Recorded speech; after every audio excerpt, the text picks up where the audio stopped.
کلمہ پڑھنے والا خاموش ہے تو میں اس کے انتہائی مدد کے ساتھ اس کو عرض کر رہا ہوں کہ اپنے ایمان کی ذرا خیر میں یار وہ یہودی ہیں، نصارہ ہیں، جو کچھ ہے اپنے ملکوں کے اندر ہیں، ہمارے پاکستان میں آ کر حضور علیہ السلام کا نام اتنی بے ادبی سے ہے، صحابہ کرام کا، اہل بیت کا، اور اللہ تعالیٰ کی شان میں ایسے الفاظ بولے جو واضح کفر ہے۔ ہماری غیرت کہاں چلی گئی؟ یاد رکھیں، مسلمان گناہ گار ضرور ہو سکتا ہے لیکن مسلمان بے غیرت نہیں ہو سکتا۔ مسلمان بے غیرت حضرت خالد بن ولید رضی اللہ عنہ کے مزار پر لکھا ہوا ہے، استاد صاحب فرمایا کرتے، پھر ہم نے ویڈیو آئی دیکھا، آخر میں آپ نے فرمایا تھا جو مزار پر لکھا ہوا ہے، فرمایا کہ میرے جسم پر ایک بالش کے برابر کوئی جگہ نہیں جہاں پر تیر، نیزہ یا کوئی زخم نہ ہو۔ ساری زندگی صحابہ کرام کی آپ تاریخ پڑھیں، جن صحابہ کرام نے سب سے زیادہ جہاد کیا ان میں سر فرض خالد بن ولید رضی اللہ تعالیٰ عنہ۔ اس کے باوجود فرماتے ہیں خالد اپنے بستر پر مر رہا ہے۔ کہاں موت آ رہی ہے؟ اپنے بستر پر آ رہی ہے۔ اسلام بزرگی نہیں سکھاتا، اسلام جذبہ سکھاتا ہے۔ اللہ تعالیٰ نے قرآن پاک میں فرمایا وَمَنْ أَوْفَىٰ بِعَهْدِهِ مِنَ اللَّهِ، اللہ سے بڑھ کر کوئی وفادار نہیں ہو سکتا۔ سب سے بڑا وفادار کون ہے؟ اونچی آواز سے بولیے اللہ تعالیٰ۔ یار دوسرے بولے نا، کون سب سے بڑا وفادار ہے؟ اللہ۔ شرمائے نا یار، اللہ تعالیٰ سب سے بڑا وفادار ہے۔ اور مخلوق میں اللہ تعالیٰ کے بعد وفادار کون ہے؟ حضور علیہ السلام ہے۔ میرا یہ تجربہ ہے، قرآن مجید کی آیت واضح ہے، میرے آقا کے فرامین واضح ہیں، اور میرا اپنا تجربہ ہے کہ اللہ تعالیٰ سے بڑھ کر کوئی وفادار نہیں ہے اور حضور سے بڑھ کر کوئی وفادار نہیں ہے۔ پھر جب اتنے بڑے کریم ہمارے ہیں، ہمارے آقا کریم ہے، اللہ تبارک و تعالیٰ سب سے زیادہ وفادار ہے، ہمارا ایمان بھی ہے، تو پھر کیا وجہ ہے کہ ہم لوگ ان چیزوں کے خلاف جو کچھ آپ نے سنا 8 مارچ کو اسلام آباد میں ہوا، ان کنجریوں نے، ان بے حیا عورتوں نے جو الفاظ کہے، تو آپ میں سے کس نے اپنے گھر میں اپنے بچوں کے سامنے آواز اٹھائی ہے، محلے میں آواز اٹھائی ہے، اور جتنا ہو سکتا ہے اس نے آواز اٹھائی ہے؟ آپ میں سے اگر کسی نے آواز اٹھائی ہاتھ کھڑے کریں۔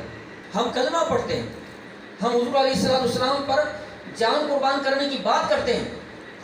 یہود و نصارہ کے ایجنٹ، جو فلمی اداکار جن کو بے حیا کہیں، ایسے لفظ بولنے میں آپ کے سامنے نہیں لفظ بول سکتا، وہ اس قسم کی فاحشہ عورتیں، بے حیا عورتیں، چند ٹکوں کی عورتیں، وہ میرے آقا کے شان میں بے ادبی کریں، گستاخی کریں، کفریہ کلمات بکیں، اور ہم لوگ اپنے بچوں کے سامنے اس کا ذکر نہ کریں۔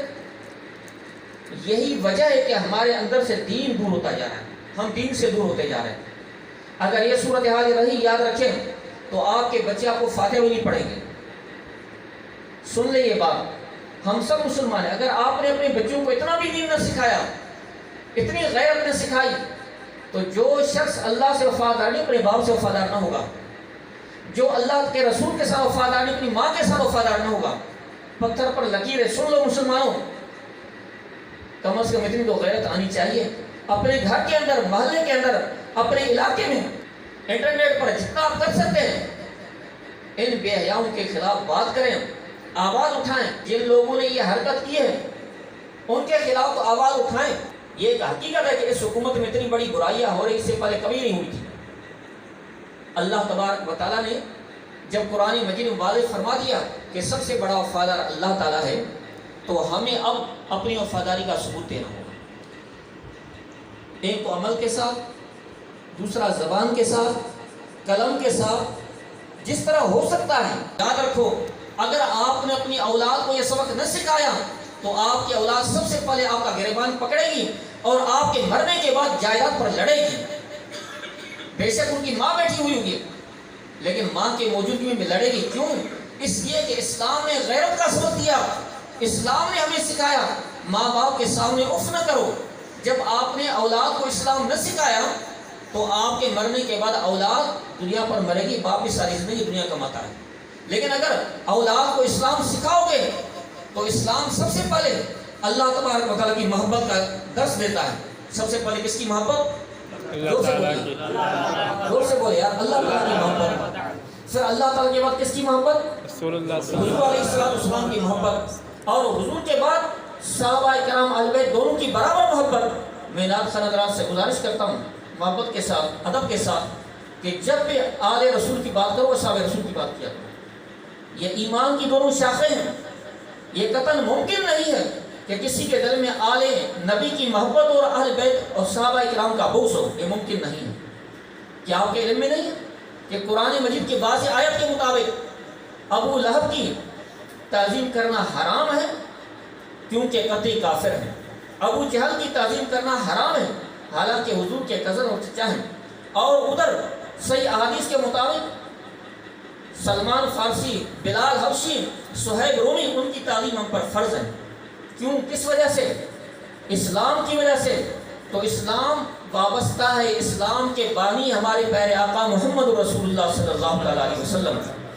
تو اسلام جب سب سے پہلے اللہ تعالیٰ کی محبت سکھاتا ہے، پھر حضور کی محبت، پھر صحابہ کرام اہل بیت کی محبت، ان کی آپ محبت سکھائیں گے تو ان کی محبت آنے کے بعد خود بخود آپ کی اولاد آپ سے بھی محبت کرے گی، آپ کی اولاد اہل محلہ سے بھی اچھا سلوک کرے گی، آپ کی اولاد معاشرے کا بہترین فرد بنے گی اور آپ کے لیے صدقہ جاریہ بنے گی۔ لیکن اگر ہماری صورتحال وہی جو میں دیکھ رہا ہوں کہ اتنا بڑا سایہ ہونے کے باوجود آپ کے علم میں ہوگا، علماء سے آپ نے سنا ہوگا کہ امیر المجاہدین کے وصال مبارک کی اصل وجہ یہ ہے کیونکہ ہمارے استاد ہیں، ہم ان کو بہت قریب سے جانتے ہیں، اور اللہ میں نے زندگی میں اپنی زندگی میں چونکہ میں جن کے پاس پڑھا ہوں، جن کو جانتا ہوں، ان کی بات کر رہا ہوں، ہر شخص اپنے اپنے متعلقین کی بات کرتا ہے، میں نے اسلام سے ایسا مخلص بندہ نہیں دیکھا اپنی زندگی میں۔ بڑے بڑے علماء میں نے دیکھے، اللہ تبارک و تعالیٰ جس کو یہ نعمت عظیم عطا فرمائے، یعنی اسلام کی بات آئی، اللہ رسول کی بات آئی، اپنا بیٹا ہو، اپنے ماں ہو، باپ، جو قرآن نے واضح فرمایا نا سورہ مجادلہ میں، وہی میں نے عملی تصویر استاد صاحب کو دیکھا۔ تو جب استاد صاحب کی زندگی میں یہ کارٹون شائع ہوئے تو آپ کا جگر پگھل رہا تھا کہ میرے ہوتے ہوئے اتنی بڑی گستاخی ہوگی، مجھے زندہ رہنے کا حق کیا ہے؟ تو اسی درد میں، اسی کرب میں ان کا وصال مبارک ہوا، جس طرح ابوبکر صدیق کا وصال مبارک حضور کے فراق میں ہوا۔ تو میرے بھائی کم از کم ایمان کا اظہار چاہیے۔ کس چیز کا نام ہے ایمان؟ اگر ہم کہتے ہیں صرف نمازیں پڑھ لی، نماز پڑھنے کا ایمان ہے، روزے رکھنے کا، صدقہ خیرات نیک اعمال کا نام ہے، تو مجھے بتائیے پہلا کلمہ کیا ہے، دوسرا کلمہ کیا ہے؟ کم از کم کلمے تو آتے ہیں نا آپ کو، پہلے کلمے دوسرے نماز یا روزے کا ذکر ہے؟ بتاؤ ہے؟ زور سے بولو یار۔ پہلے کلمہ نماز یا روزے ارکان خمسہ کا ذکر ہے؟ 4 ارکان کا۔ دوسرے کلمہ ہے؟ میں قطعاً یہ نہیں کہتا کہ عمل نہ کرو، عمل کرو، عمل کرو، عمل کے بغیر نجات مشکل ہے، لیکن سب سے پہلے ایمان ہے۔ ایمان کیا ہے؟ اللہ اور اللہ کے رسول کی ذات کرنا، غیر مشروط جس سے محبت کرنی اور اللہ اور اللہ کے رسول ہے۔ غیر مشروط کس سے محبت کرنی ہے؟ صرف اور اللہ تعالیٰ اور اللہ کے رسول، اس کے علاوہ صحابہ کرام اہل بیت ان سے محبت کرنی غیر مشروط۔ باقی اپنے جو بھی تعلقات ہے وہاں پر ایک حد ہے، اللہ رسول کے ہاں کوئی حد نہیں ان کی محبت کی۔ تو میرے بھائی جب کوئی ایسا واقعہ ہو، ایمان چاہے گا کہ میں ایسا کروں۔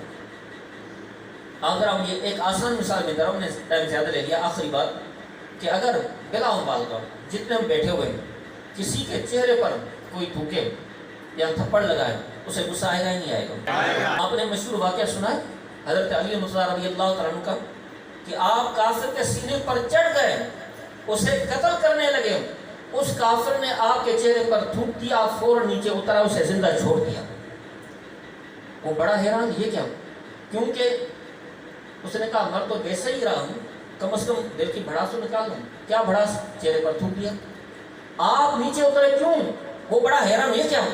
اس نے کہا کہ اب تک جو میرا غصہ تھا اللہ کے لیے تھا، تجھ پر تو اللہ رسول کا دشمن ہے، تو نے مجھ پر تھوکا، اب اس میں میری ذات کا مسئلہ کیا، میں پیچھے ہٹ گیا۔ تو میرے بھائی ہمارے چہرے پر کوئی اگر تھوکے، تھپڑ لگا ہے، اسے معاف نہیں کریں گے؟ اسلام کے چہرے پر تھوکا جا رہا ہے، حضور علیہ السلام کے خلاف نازیبہ الفاظ استعمال کیے جا رہے ہیں، حضور علیہ السلام کے ازواج مطہرات کے بارے میں نازیبہ الفاظ استعمال کیے جا رہے ہیں، اللہ تعالیٰ کے لیے الفاظ استعمال کیے جا رہے ہیں۔ ہم سب خاموش ہیں، نہ ہم نے کوئی انٹرنیٹ کے ذریعے کسی گروپ کے ذریعے اس کا رد کیا، نہ اپنے بچوں نے اس کا ذکر کیا۔ آخر ایمان کہاں پر ہے؟ ایمان کس مقام پر ہے؟